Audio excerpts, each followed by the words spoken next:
Good morning. Happy Sunday. Happy Thanksgiving Sunday weekend. Welcome to the Civic Pulse with David Bonior and Brian Brady. We are delighted to have a fabulous guest today, a Ukrainian activist, a lawyer, a Michigander, Emily Rutkowski. So good to see you. How are you? You too. Thank you. Thank you for inviting me onto the show. I'm good. How are you? Good, good. David, how you doing this morning? We're fine. Thanks, Brian. Happy to see Emily and talk to her. She was a constituent of mine once when I was in the Congress, and she's done incredible work with on Ukraine, going back and forth and supporting the combatants and the mental health, all those pieces. She's absolutely fabulous. So it's really an honor for us to have her today. Yes, last time we saw Emily, we were in Kyiv, and she was running back and forth from the front lines to bring medical supplies to her boyfriend who was serving on the front, right? And we did a show a while ago with her boyfriend, and he was wounded in action. But how is he doing right now, Emily? He's good. Yeah, he's good. He's still having back problems.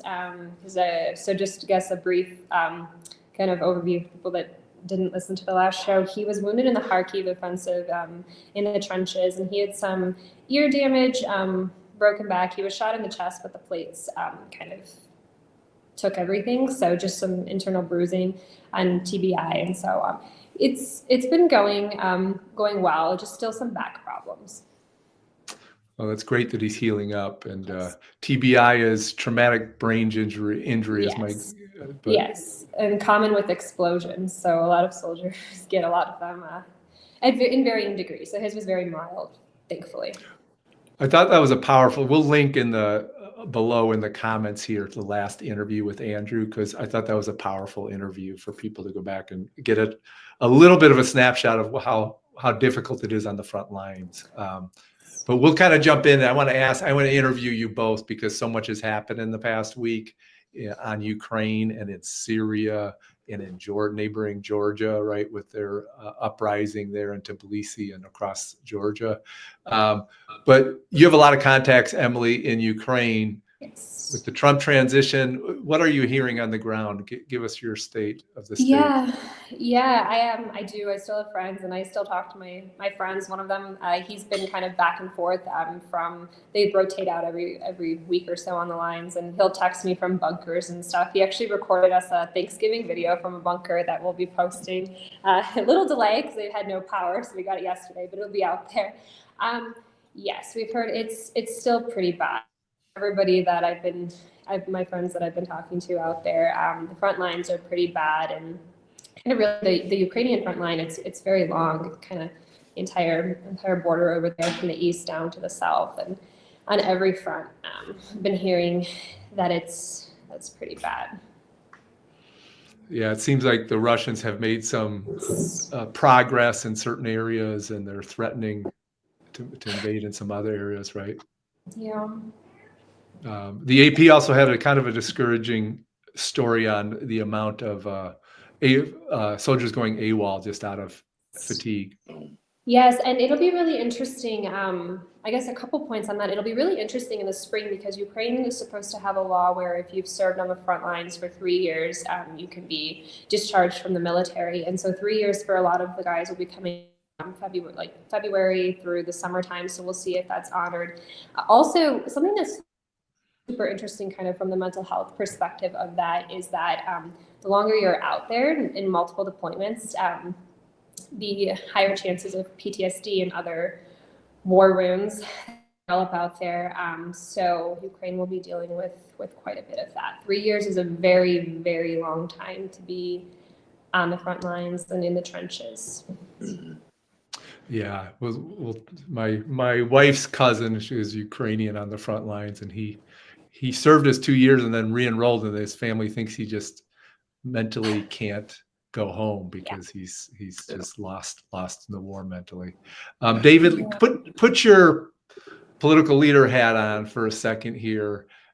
Is there an opportunity? I mean, we're not Trump fans here, but is there an opportunity with the new presidency and all, some of the other things going on in the region for a ceasefire to be struck or the beginning of a peace deal? Well, you never know with Trump because he's not predictable, although he has been following through on what he said he would do in this last campaign. So you got to factor all of that in. He's appointed a new person to head his peace efforts, a fellow by the name of Kellogg, who was a general, I believe, at one point, and served in his previous administration. So by doing that and highlighting it the way they have, obviously he's serious about it. He's way out on a limb on it, so he's got to at least make a really strong effort to deliver. It's going to be difficult to deliver, I think, because of the situations that both Zelensky and Putin face. And so it's probably going to move along faster than we had thought. I saw recently, or I was watching Amanpour, who I think is the best on all of this, following the war. Her and the journalist the former journalist from the Washington Post, Ann Applebaum, who was married to one of the leaders in Poland. They're excellent. So if you want to follow this closely, those two people would be good people to read and to listen to. So I was watching Amanpour, and she had Sikorsky, who's the relatively new commander of the military in Ukraine, and it was an interesting interview. He's maintaining that in the Kursk area, they're holding their own. Well, though they've lost about a third of what they originally got, they're not been able, even with the North Koreans, to make much of a dent recently. So that's good news. The bad news is in the east, of course, and along the front that Emily referred to. And the Russians are making gains. They've picked up 10 villages or towns recently, and it's serious. So both countries are exhausted. The Russians have lost incredible numbers of people. Huge numbers, much more than the Ukrainians have. But they're less concerned about people's lives than the Ukrainians are. They have a different value in that area. And I think there's an exhaustion. It's, as Emily said, and you noted that, being on the front lines for 2.5, 3 years is almost crazy. I mean, it'll really mess with you big time. And that's one of the big factors is how to get these young people out there, and will they stay there in Ukraine? Will they stay on the line once they're there? And of course, they've had a higher percentage of people that they had hoped for deserting. So all of that is in play right now, and we'll see what happens. But my guess is we're headed towards some kind of negotiations, or at least meetings. One of the things that I did read, and I'll stop with this, is that Zelensky is opened up to having a UN security force come in the contested area along the line, and have a ceasefire. Then they would come in, and then you would try to negotiate after that. It's going to be tough to sell. I mean, it's very tough to sell to Putin. So anything with the UN is going to be tough to sell to Putin, but also the fact that they've had a lot of casualties, and he's going to be really reluctant to do that, I think. But we'll see. We'll see what happens. Emily? No, just for the numbers, when you read about the sheer numbers of casualties that the Russians are taking, I saw something a couple days ago that it had surpassed 2,000 killed a day, which is it's absolutely insane. I mean, they've been losing roughly 1,200 guys a day, and now it's over 2,000. I mean, it's so many. When Andrew had kind of told me some of the stuff when they were out in the trenches, they just keep sending, like they had a hill, and they would just send wave after wave of guys over this hill, even though they were all being killed. It's really crazy when you see the numbers. Yeah, and you're seeing the Russian ruble collapse a bit the past couple of weeks, and you have to think that Putin is really trying for an end game here, because Yeah. he's got some other issues now in Syria. He's losing men and materials. And in Georgia, you have that uprising. So it's probably too wishful thinking to say that Putin is totally stretched and exhausted, because he never seems to get there. But there's definitely a lot of pressure on, right? Well, the region, I agree with you. I think, with Georgia and, there's a real rebel effort there, or demonstrations going on about stolen elections that occurred just this last month in Georgia. And the existing government, which is close and aligned with Putin, talking about doing away with EU ascension, going into the EU until 2028, which is a real sellout to 80% of the people of Georgia who have voted in polls and expressed themselves in favor of the EU accession, and doing it now. And so a lot of observers, international observers to that election, said there were a lot of irregularities. There was a serious problem with it. So that's all up in the air. And now, they're in the streets, and it'll be interesting to see what happens in Georgia. But Putin's got that to deal with, and then you got Syria to deal with, which is close by. And Syria's, they've been fighting now for over a decade, and they've lost to the rebels about a third of their country. And there's a great effort by rebels. And when I say the rebels, it's a compilation of different groups. This part of the world, that's what happens.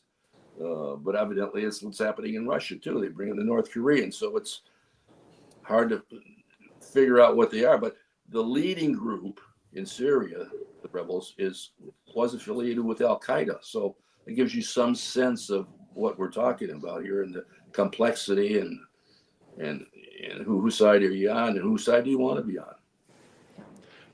It's a strange mix in Syria, because you have the Turks partially supporting it, but then their mortal enemies, the Kurds, are also part of this coalition, and then you have Islamist groups. It's everybody who hates Assad. Before we go, I want to ask Emily a question though. You met these Assad characters, David, so you have to give us a quick story about going to Syria. 20 years ago? Well, in the 1980s, I met with his father, Bashar's father, and for about a 4 to 5 hour meeting where he does all the talking. Basically, he won't let you talk. It becomes a real bathroom problem when you're in there with a group of I would never last. The head of government is speaking, and people want but he just goes on and on and on and on. And he was a butcher in Hama, in Aleppo. He was he had stability, more so than his son has right now. And his son has been similar in terms of brutal, in terms of sacrificing people in towns and that. I mean, in Hama, I think there were like 30,000 killed in the rebellion. This was back then in the 80s, 70s. So they're vicious, and he's a war criminal from my standpoint. He fits in there with Putin and Netanyahu. And we'll see what happens, but that's all up in the air, and that puts pressure, of course, on Putin, because he likes to think he's got control of Georgia, Tbilisi, the capital, and then he's a big supporter and friend of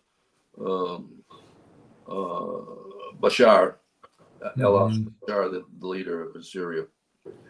So that that takes some pressure away from Ukraine, but not very much, because that's his number one. And Georgia is just a country of 3.7 million people. It's not much bigger than Chicago, but it sits at the hub of everything when you look at it, right? And so, Emily, when you were in Kyiv, how many what was it? They're saying now is a Maidan moment, 2014, the Maidan and real revolution is a Maidan moment in Tbilisi and Georgia. What did you learn about Georgia when you were in Ukraine? What did I learn? Actually, my first exposure to Georgia as a country was war. My French teacher in Michigan State, she was Georgian, and that was when I kind of saw Russia invading Georgia in 2008. That was my first exposure to Georgia, and then I met Georgians in Ukraine, a lot of Georgians.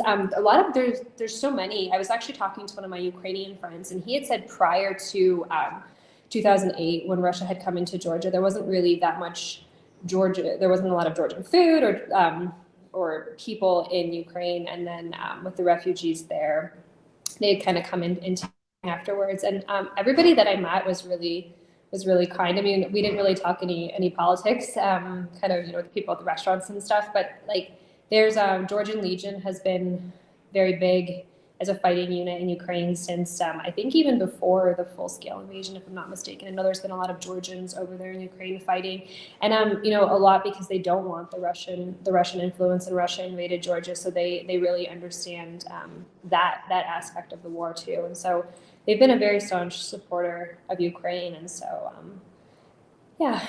And they have a reputation of being ferocious fighters. Yes, they do. Yes. And incredible food. If anybody actually, for people in DC, there's a couple Georgian restaurants in DC, and they're really good. They're hard to find in the United States, and I think I miss it more than Ukrainian food because I can cook Ukrainian food, and Georgian is hard. But when we were in Kyiv, did you go with us to that Georgian restaurant? Yes, the first night. Yes. Good. Georgia. You took me to a Georgian restaurant there, Emily. It was delightful. But it's interesting how European the Georgians see themselves as, right? It's just like when we were in Kyiv, they're really aligned with Western Europe and don't feel that Russian identity any longer. Yeah, and a lot of the restaurants too, they'll have the European Union flag in them alongside the Georgian and Ukrainian flags in Ukraine. Yeah. One last, geopolitical question for you both is I think France and England have even floated the idea. There's one of those like leaked floats, I think, where if the U.S. is starting to pull back heavily, that they're willing to consider putting troops on the ground in Ukraine. What have you heard about that? What do you think about that? David, is that just a bluff to try to get Trump to do the right thing, or what do you say that one more time, Brian? Because I missed that. So there's some stories out saying that I think it was the French, definitely the French, and I think the UK, willing to consider putting troops on the ground, partially worried about a Russian breakthrough, right? And to protect Kyiv. But also just if the U.S. starts to pull back so heavily, they don't want to see the country just, fall apart. Yeah. I think that is another thing that's going to surface. There's going to be a lot of different ideas that'll be surfacing. That one actually has perhaps some merit to it because of its ultimate goal is to protect, the capital, which is key. So, yeah, I don't know where we're headed now because you got to be in so many people's heads. It's impossible to say what people are thinking at any given moment. We just know that the Ukrainians are suffering because they don't have enough man and woman power in the military. Mm-hmm.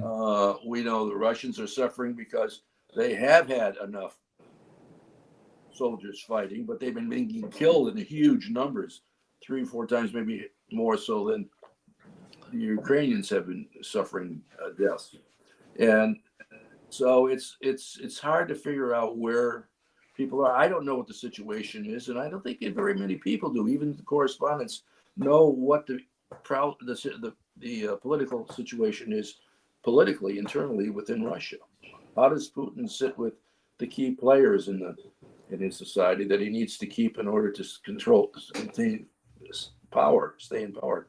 So I think it's really unclear right now where we are headed, and I think it will remain clear probably through the winter. Here's my hopium pitch: is I'm hoping that there's an alignment of egos in the sense of Trump wanting to make good on his promise of ending the war, mm-hmm. Putin using a face-saving endeavor, like willing to give up a little bit because he can then declare victory that Trump, he brokered a deal with Trump. And Macron and others wanting to, have ego interest in showing themselves as great world leaders, like that there's a deal to be struck out of all the ego needs here.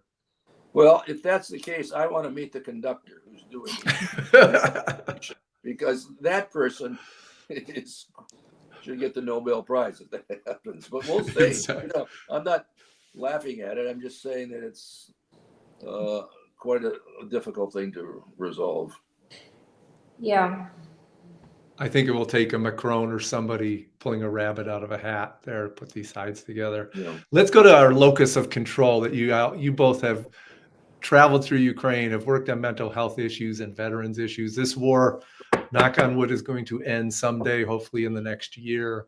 And you both have explored the healing processes of during the war and hopefully after the war. Emily, do you want to jump in first, sort of with what I know now you're actually going to school for social work and to study this issue even more in depth here. Yeah, I mean, this war, the impacts of this war are going to last a lifetime and more.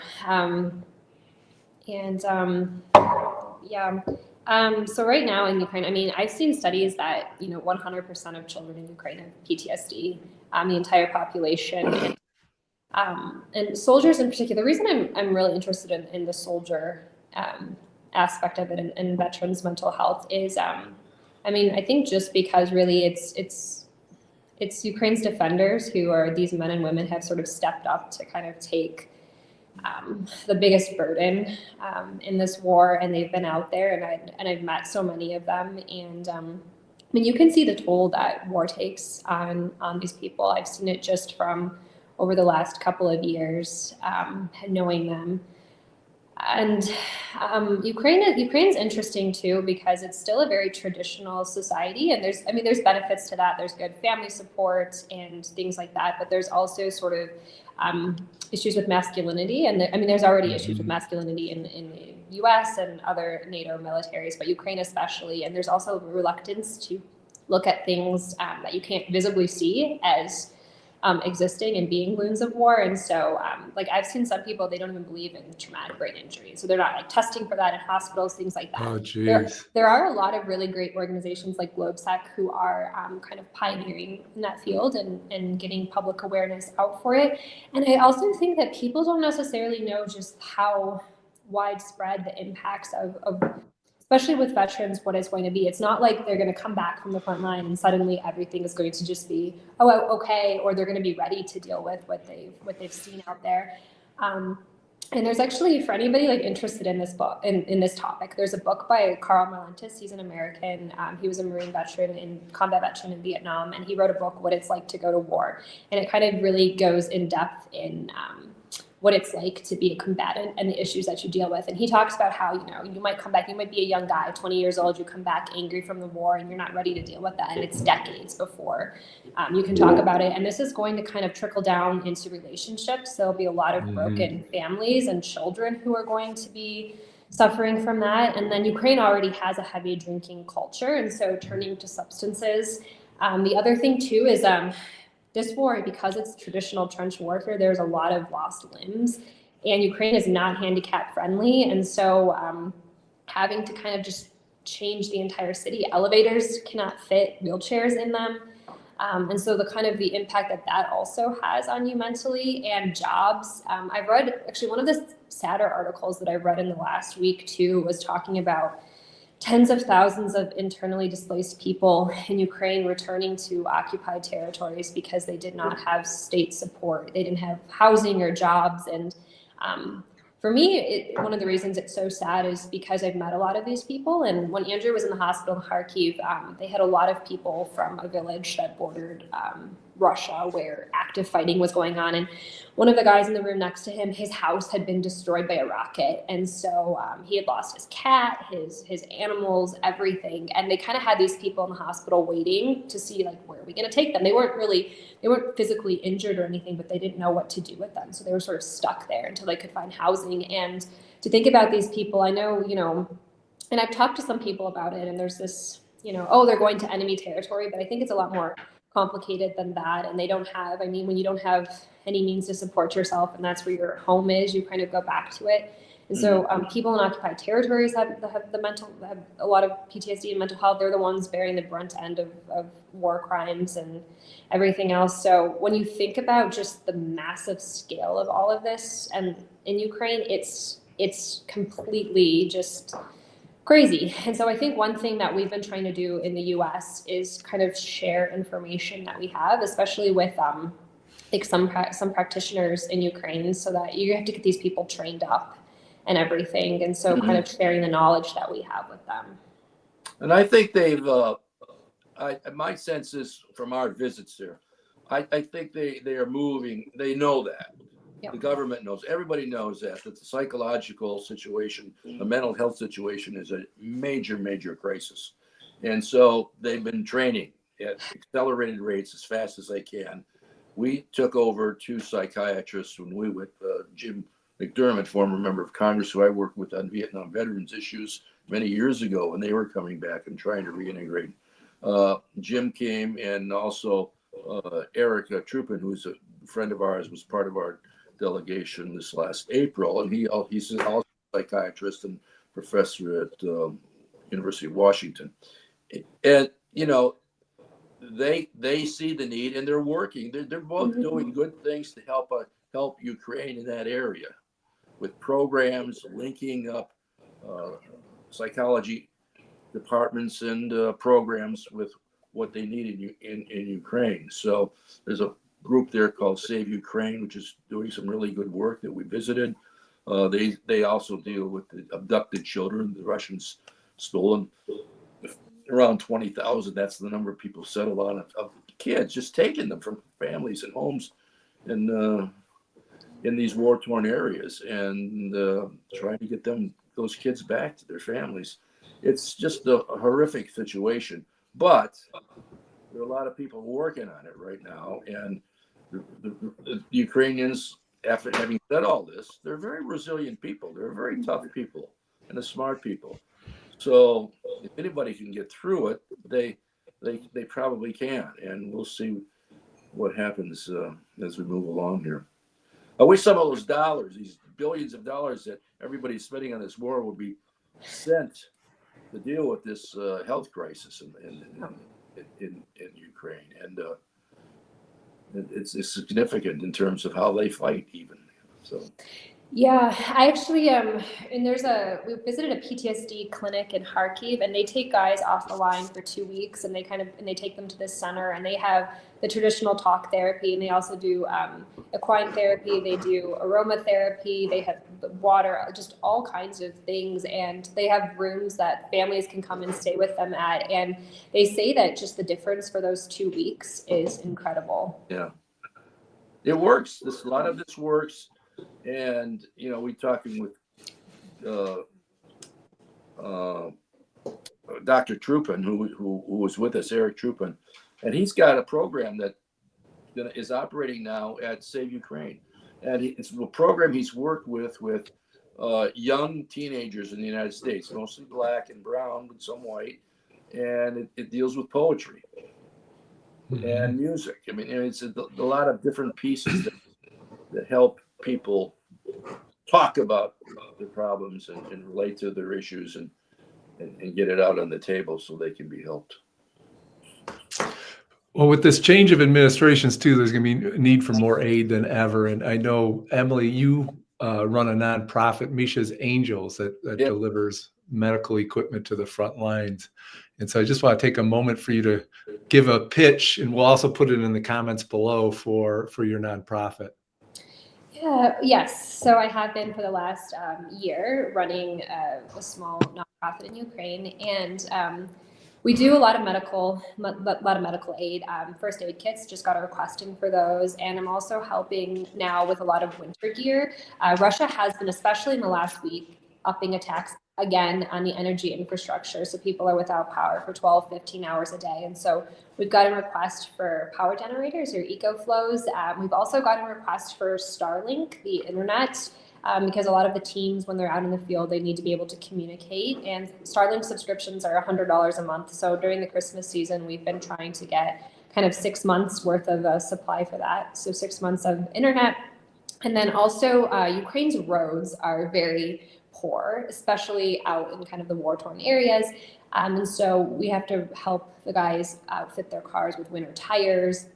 There's a lot of accidents, and the cars they use, the one team that we're supporting, they have one vehicle for their missions, and it caught on fire during kind of an attack last time. So we need to fix that for them and help them with winter. And just basic winter supplies. We just wrapped up a thermal sock fundraiser for a unit. So a lot of winter gear right now. Is this still the PayPal for Misha's Angels? Yes. Okay, so you can go there, and then we'll also put this. You can also send a check, an old-fashioned check. Yes. That's what I do. Send the check. I haven't Send a check. stuff yet. But you can contact David or I too if you need the address. Well, there's a lot to pray and hope on in the next couple of months. We need a little luck here for Ukraine and for all these war-torn countries, right? So hopefully Joe Biden in his last couple of months can pull a rabbit out of the hat here, right? Any final thoughts, David? Words of Thanksgiving? Just great to see Emily and all the great things that she's continuing to do, and we'll be working together on the veteran stuff. We're going to be doing things together on that. So keep our affiliation close and keep doing it and trying to make a difference in Ukraine. That's what we can do. We can do something. You can't do everything, but you can do something. So you should try to do something. So that's what we're trying to do. That's a good way to end it. Do something. Well, great to see you both, and thanks for joining us on the Civic Pulse. Thank you.